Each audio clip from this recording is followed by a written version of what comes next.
I'm Calvin, and this is my melee weapon tier list for fighters in GURPS. GURPS doesn't really have classes, so for me a fighter is anyone whose job it is to stand and fight. Maybe you call that a barbarian or a fighter, or you're a two-handed ranger if you're familiar with D&D. But the short version is fighter means guy whose job it is to fight.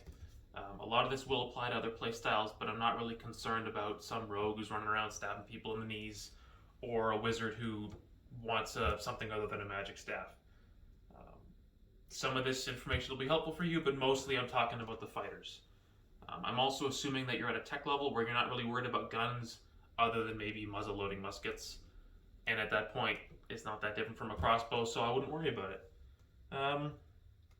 Do have my notes here. I also don't care about what's thematic. Maybe you do, but I'm rating it on effectiveness. And effectiveness here means three things. First and most important, it needs to help you not be dead. It's really hard to do anything else if you're dead, so number one, don't be dead. Second thing, it's your job as the fighter to protect the squishier teammates. Maybe that means you threaten a large area, you've got a bunch of movement and reach. Maybe it means you draw a lot of attention, you're taunting the enemy. Or maybe it just means you're really dangerous and you're too difficult for the enemy to ignore. And that brings us to the final and least important point, which is be dangerous. As I go through, I'm going to point out how much damage weapons do, and it's nice to have a weapon that does a lot of damage, but honestly, it's not the most important thing, especially with how lethal GURPS is. You don't want to get stabbed with anything. Like, a pocket knife is deadly if you get stabbed enough with it. So, damage is nice, but like I said, least important. So, I'll be starting in B tier with the broadsword. It's not bad, it's not good, it's kind of the standby. There's no longsword skill in GURPS. In fact, longsword is under the broadsword category. And I'm talking here specifically about the skills. I'm not going line by the specific weapons, because there's like hundreds. I'm talking about the skill category. So broadsword, solid range, solid damage. It's nothing special. You're not making a bad choice by picking it. It's just that there's better choices. Next up is the two-handed sword, which is basically all the stuff that's a bit bigger than the broadsword. There's actually some weapons you can use without a skill, depending on whether you're using it two-handed or one-handed. The thing with the two-handed swords is you don't actually get any more reach. A lot of the long swords already can reach 2 hexes out. The two-handed sword doesn't give you any more. You get a bit more damage, but you don't get a shield. And as you're going to learn as we go through this, I am a huge fan of shields. Shields help with point number 1, which is don't be dead. So, yeah. Two-handed sword also goes in B with the broadsword. Joining the broadsword and the two-handed sword is the mace. So the best broadsword does swing +2 damage, and it's cutting, obviously, because it's a sword. The mace is blunt, but it does swing +3, so a little bit more. Helps a bit getting through armor. It can also do blunt trauma if their armor's flexible, or they're like a monster with a thick hide. The trouble is, your reach is capped at 1, like there's no maces that get better reach than that. And you have an unbalanced parry, which means when you attack, you can't parry on the following turn unless you've taken a defensive attack. Now this sounds like a big problem, like it would deserve to be in C, but you can of course take a shield, and I would recommend doing so. Still, I wouldn't pick a mace, because there's better choices, but if that's your option, it's not a terrible one. Just make sure you bring a shield along. So one option that is terrible is the two-handed mace, because all the same penalties apply, you barely get any more damage, and you can't carry a shield around. So both of your hands are full with a weapon you can't parry with after you attack. So you're stuck with your dodge, and your dodge is usually not going to be very good at all. So just do not use the two-handed mace. D isn't garbage. Like, you can make the D choices work, but there's a reason it's at the bottom, or almost at the bottom. I'm saving F for stuff that's like actively detrimental to yourself, rather than just a really bad choice. So in between we have the axe. In GURPS, axe and mace are actually the same skill. It's axe/mace. But I'm kind of separating them out because they do sort of different things. The trouble is with the axe, you don't get any of the mace's anti-armor capabilities, and you still have the short reach, the unbalanced parry, all the downsides. You do get cutting damage, but if you want cutting damage, just bring a sword. You'll get more reach, no unbalanced parry is much better. Then there's the two-handed axe. bottom of D tier, like almost F tier. It has all the same disadvantages of the two-handed mace, and none of the very few upsides. Just don't pick it. But say you're like you want to be some big cool barbarian with a big honking great axe. Don't pick the two-handed axe skill. What you want is what's in S tier, the polearms. Specifically the halberd or dueling halberd. Those are my two favorite polearms, but honestly, pretty much anything in the polearm category is good. You have multiple attacks. The halberd, for example, you got swing cutting, swing impaling, and thrust impaling, all of which are superb. You've got tremendous reach, especially if you bring a full-size halberd, that you do need a lot more strength to use it. On the other hand, you probably want your strength to be that high anyway if you're going to be a melee fighter, so it's not like you're buying something you wouldn't anyway. It does have a U parry, or an unbalanced parry, but usually, like the halberd for example, your thrust impaling attack isn't unbalanced, or you accept the fact that you just have to make a defensive attack. If you're not familiar, it removes the unbalanced penalty to your parry. In exchange, you have a bit of a penalty to damage. But since most polearms do tons of damage, you can kind of afford to take that hit. I would highly recommend halberd and dueling halberd, or like I said, any of the polearms. This is tied for first for me. It's like very top of S tier. So one tier down, we have the spears. They're only in A tier because they're not as good as polearms, but they're a lot cheaper, same range. Damage is still quite good. You get thrust impaling like the halberd does, but you don't get the other attack profiles. The upside is you don't need as much strength to use them. They're lighter than polearms if you're worried about carrying them around. And at no point do they have the U parry unless they're like the heavy spear or the pike. Some are even one-handed, so you can actually use a shield at the same time. Definitely like high A tier. The only reason I wouldn't put it higher is because it loses out to the polearms. Back in S tier, I've already mentioned it a couple times, but the shield. If you've played GURPS at all, you're going to realize that any way of increasing your active defense its value cannot be understated. The shield is a really cheap way to get a defensive bonus. You can get a +3 to your parry and your dodge and your block for, I think it's a couple $100, which is basically nothing no matter what tech level you're at. It can give you some cover from ranged fire, which is pretty much the only way you're going to have to defend yourself against ranged attacks other than just hiding in cover. And if you're hiding in cover, it's really hard for you to fight in melee. You can hit people with it. You can also add Low Tech Companion 2 has rules for spiked rims, spiked edges. You can get a spiked boss. Basically, you can add blades and spikes and stuff to your shield. It is a bit tricky because your shield's probably going to get broken a bunch. If you do decide to go with the shield, kind of budget in for replacements. Though, on the other hand, maybe your DM isn't even tracking that, in which case, awesome. I would spend a bunch of money on your shield and upgrade it as much as you can. You might notice in the book, the largest shields that give defensive bonus 3, they give you penalties to, I believe it's your attack, with your other hand, with a weapon. But you can just take a perk for that. It's called Shield Wall Training. Gets rid of it entirely. The value of a shield cannot be understated. There's a whole bunch of stuff in here, as you've already seen, which gets dropped from like A or B down to D just because it takes up both hands. It doesn't allow a shield. Next up, we have the flail. And the flail is the skill category, but there's a specific weapon in there that's a bit better. That's the Morningstar, that's in S tier. Flails have some downsides like limited reach. Usually the parry's unbalanced or even penalized. But the upside is that it gives an enemy -4 to parry your flail. And just as good as bonuses to your own parries are, penalties to enemy parries are also superb. These are in A and S despite the parry penalties because you can just bring a shield. And rather than try to use the defensive bonus to help your parry, you just block. The Morningstar is up from A into S tier because it doesn't have that -2 to parry. It is still unbalanced, but it's a bit better. It's also got the highest damage of any of the flails. So big fan of the Morningstar. Morningstar and flail is a very solid build. Very tanky, and you really disrupt enemy attempts to parry. Back down in D, you're kind of sensing a theme at this point, I imagine. You got the two-handed flail. More damage, one more space of reach, but you can't use a shield, so you're just going to get yourself killed. I would not recommend it. Next up, we have something very similar to a flail, which is a kusari. It doesn't specifically have to be like a Japanese style weapon. Like if you're not playing a game where that's even a consideration, you can still just have like whatever your settings version of a chain with a blade at the end is.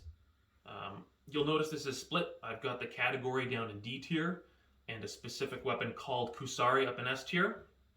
So that's because the category is mostly comprised of what are essentially two-handed flails, which, as I've already established, not a good idea.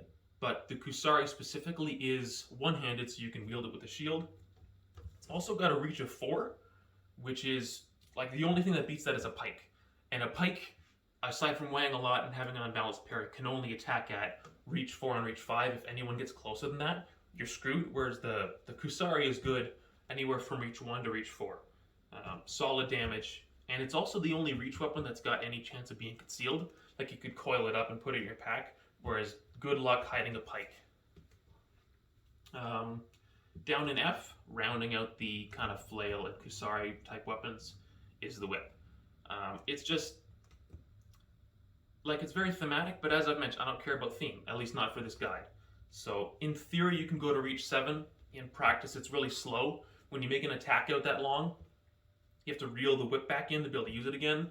Damage is low, and on top of that, it's got an armor divisor of 0.5, and which just means it multiplies the armor by 2, and it already does very little damage, so you're not going to get through even medium leather. The parry is unbalanced, and you don't give the enemies a parry penalty when you hit them with it, assuming they even care to parry. It's a massive hassle, and it gives little in return. It's just not worth the trouble.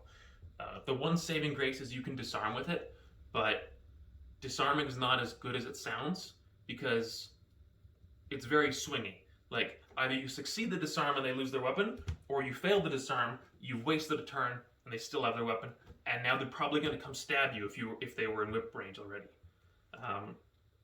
Yeah, there's multiple disarming weapons. Don't do it. Just stab them. It's much more effective use of your maneuvers just to stab the enemy instead of trying to take his weapon away. So the closest thing to a proper disarming weapon is going to be the sai.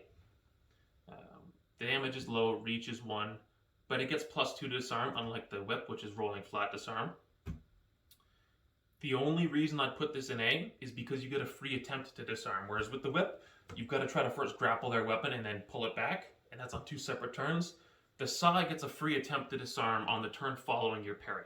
So they attack you, you parry their attack, and on your turn, as a follow-up, you get a free attempt to parry at +2. This is still slow. You can still fail, and if you fail, you get nothing in return. But on the other hand, sometimes you don't always want to kill your opponent. Generally, honestly, I think dealing damage is still the best way to end a fight, even if you're not trying to be lethal. But if someone's not really into it, like an opponent's not really into the fight, and you take away their weapon, probably that's the point where they're going to cry uncle. So it's not, like, it's in A only for its non-lethal ability. Like, if you're not interested in keeping people alive, I would drop this down to B. The other thing you can do is the sai skill can be used with anything that's got those disarming tines on it. So you could just get a broadsword and add the tines. The rules for that are in Low Tech 2, or Low Tech Companion 2 rather.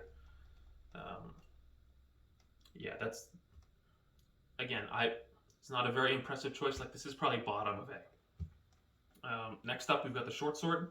Very similar to the sai. Same reach, low damage, but you don't get any of that cool disarm stuff. It's just a broadsword except shorter and weaker. I wouldn't waste your time. Like, even if you're a thief or someone who's trying to be sneaky, there's no reason to pick a short sword. Like, the difference in weight between a short sword and a long sword is not that high. And if you're trying to conceal a weapon, I still would not pick the short sword. A much better weapon, not at all concealable, is the staff. Mostly because it gives a defensive bonus. Granted, only to your parries, you get +2 to your parries. But as I've gone on already, anything that makes your parry better, any defense better is good. It's also got decent reach. Like, the only way you're going to beat that is with, you know, kusari or a polearm. Got decent damage. The only downside to the damage is its crushing damage, which, I mean, you can take or leave. But the parry is huge. A lot of the time in GURPS, you're not going to be tanking on your armor or on your health because Either your armor is going to protect you or it's not, and your health is going to run out eventually. What you're going to tank on is your parry often. And anything that makes you parry better is going to make it a lot easier to do that. All the way down in F tier, we've got the lance. I don't have much to say about it. It's just a lame spear. Maybe if you're on a horse, you could take a lance, but I'm not assuming you're going to be on a horse. It can also only attack at its max range, which I believe is 4. Yeah, unless you're on a horse, just use a spear or a polearm. And if you are on a horse, probably still use a spear or a polearm. On horseback, I'd bump it to D, but again, it's not worth the trouble. Another weapon that's not worth the trouble is the garrote. It's just not a battlefield weapon. Like if you're trying to be the sneaky guy, maybe you have one in your pocket or something. But this is not something you're going to step out onto the battlefield with and try to strangle people. Grappling can be very effective. It's just not very quick. Like you're going to have to spend a bunch of actions. You got to spend an action to grab. You have to spend an action to try to hurt them with the garrote. Or you stab them on turn 1 and you stab them on turn 2 and then they're dead on turn 3. Maybe a different build, but not for what we're talking about here. Bumped up a bit, we've got the knife. It's concealable. It's throwable. Makes a decent backup weapon, but damage is low and the range is C range, which means you've got to be in the same hex as someone to stab them with it. I would only take this as a backup. I would have one on my person even if I don't have knife skill. It's helpful to be able to cut things, but I wouldn't pick this as your main attack skill. An alternative I would pick, which still involves using knives to stab people, is the main gauche. Main gauche. Who cares? It's French. It's French. It means left hand. This skill does a hell of a lot. As you might notice, it's an S tier. It's a good alternative to the shield. I would still tend to pick a shield, but the way it's used as, you can imagine a fencer who's got a rapier in one hand and a little parrying dagger in the left hand. This is the skill of using that little parrying dagger. So you can do an offhand parry at no penalty. You don't get penalized for it being in your offhand. The downside is it doesn't have a defensive bonus. On the other hand, your little parrying dagger doesn't track damage the same way a shield does. And even if your GM is tracking weapon damage, it's going to be a lot more durable than a big piece of plywood. The other way you can use it is as an upgraded knife skill. Anything that can be used with a knife, or with the knife skill, can be used with main gauche skill. And effectively what it does is, in exchange for being a more difficult skill, is it makes that knife a fencing weapon. Fencing weapons, you're going to learn, are really good. Why are they really good? It's because they give you a defensive bonus. Not like as a flat default, but it's a bonus when you retreat. So if you're holding the main gauche, you want to parry with it, whether it's in other hand. And you retreat, you get, instead of +1 like most weapons, you get +3, which I've gone on about how good bonuses to defenses are. You can also take 2, obviously. If you want to in the future spec into a dual wielding build, but you don't have the points right now for ambidexterity or offhand weapon training, you have a main gauche in both hands. You attack with your main hand and you can parry with both hands until you get to the point where you can take the skills necessary to be able to attack with both. I've had plenty of thief. In fact, I was talking about, this wasn't a guide for thieves. For most thieves, I would just take 2 main gouges. So next up, we have another fencing weapon. It's the saber. It's in rank A. It's got okay damage. It's got okay reach. But the reason it's an A is because it's not as good as the next weapon we're going to talk about, which is the rapier. In fact, the edged rapier is pretty much just a straight upgrade to the saber. It's got decent damage, and you can make it very fine since it's a fencing weapon to get you an additional +2 damage, which in GURPS, a +2 is a pretty big swing in damage. You can also get a reach of 2, which is very good. Like I said, the only way you're going to beat that is with, some sort of polearm or a kusari. Obviously, it has the same fencing benefits that I was talking about in main gauche, where your retreat gives you a +3 bonus instead of a +1. I didn't mention this, but fencing parries aren't penalized the same way. So every time in the same turn you need to make successive parries, the penalties halved, which can help a lot. And obviously the rapier can be combined with a shield. So in theory, if you have a large shield giving you a +3, and you retreat, you get another +3 for a net bonus of +6.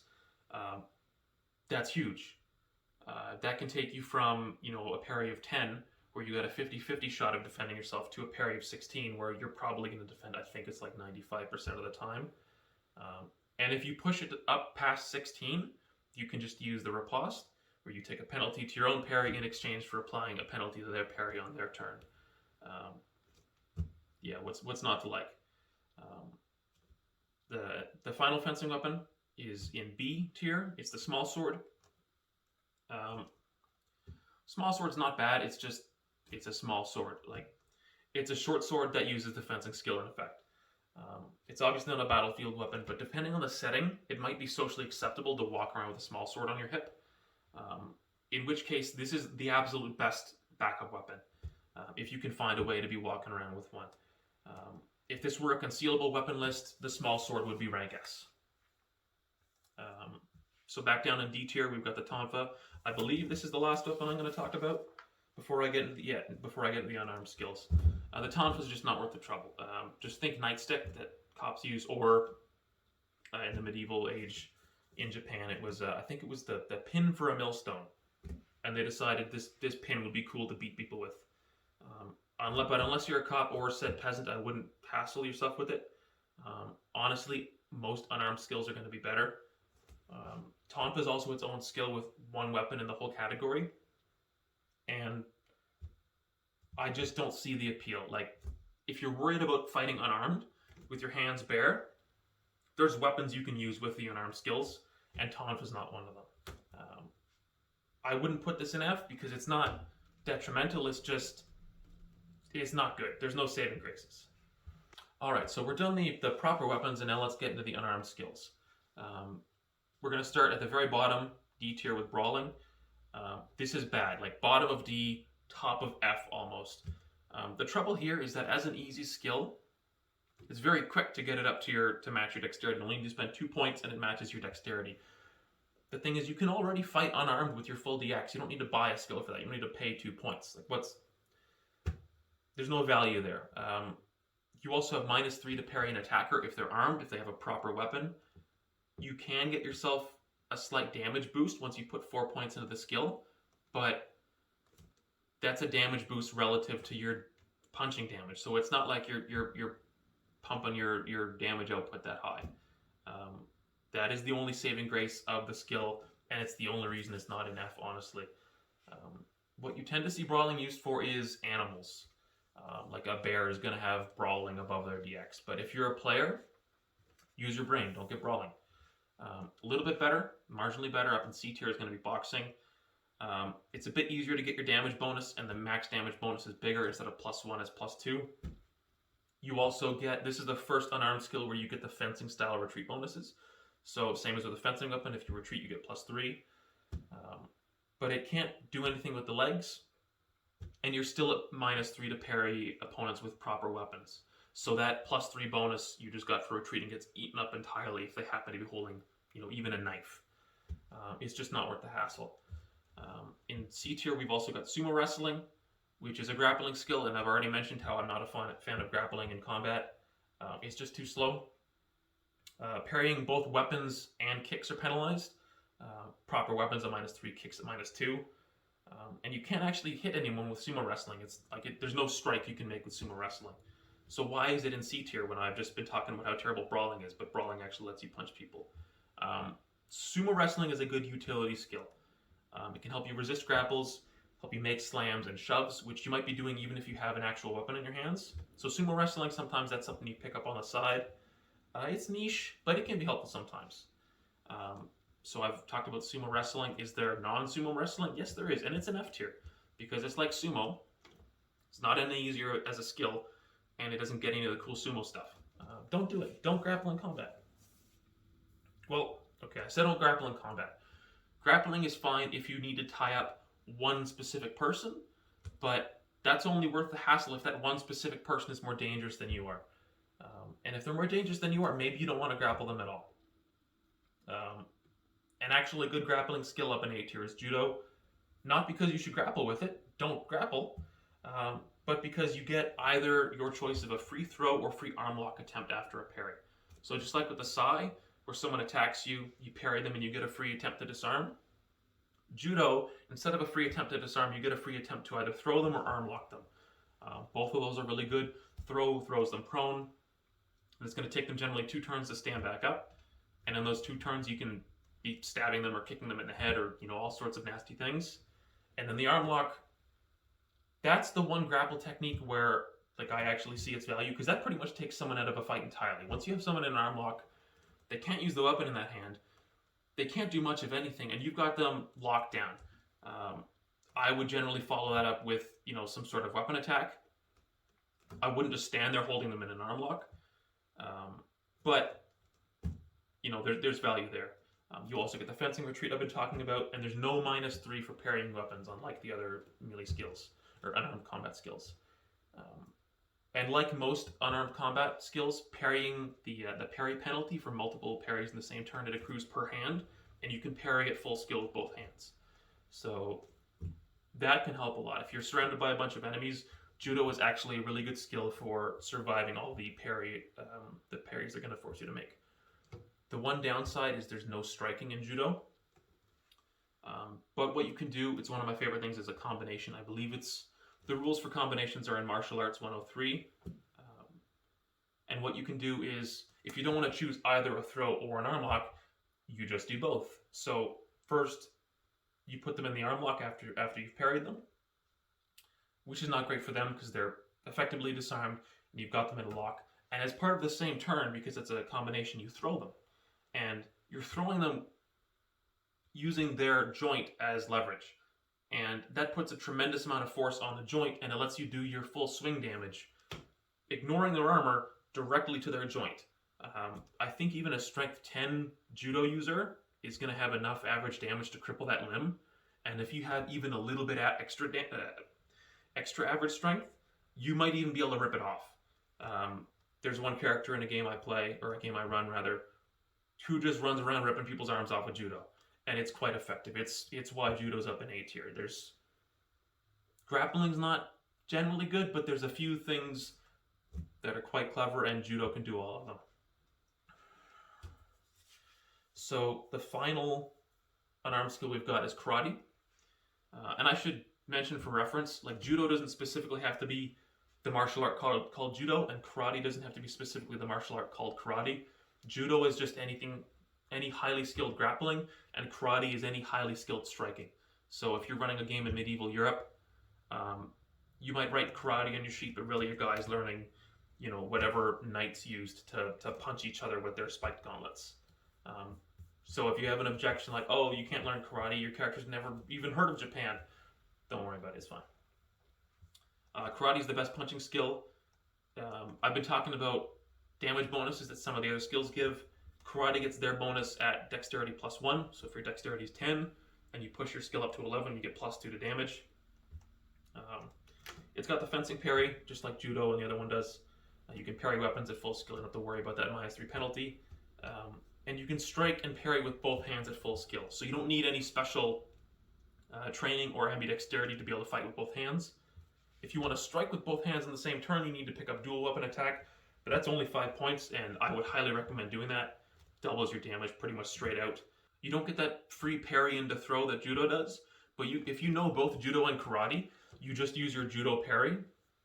Even if you were fighting with Karate the previous turn, it's fine, and you can do that technique to throw them after you've parried them.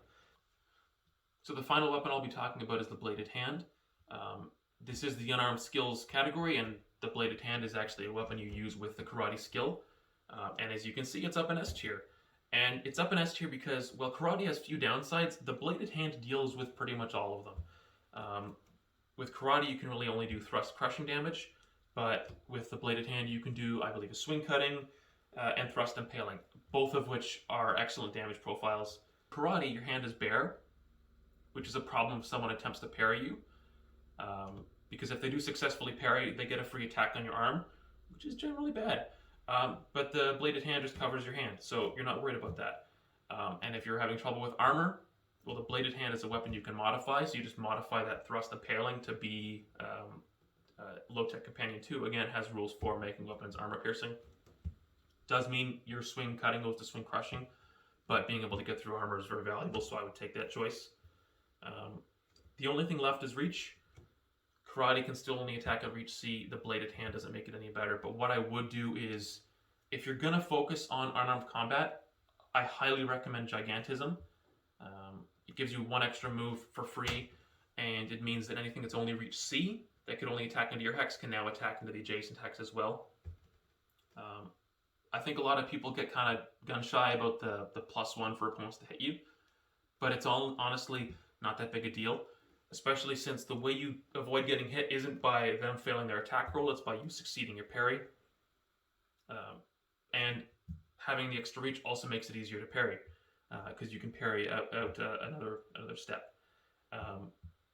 And it's free. Gigantism doesn't cost any points, and it also makes your strength 10% cheaper. So highly recommend. So that's all of the skill categories in GURPS, at least for melee weapons. And if you have any problems with this tier list, you think, oh, maybe some skills should be a little bit higher, a little bit lower. Well, unfortunately, my list is objectively correct. So argue about it in the comments, I guess.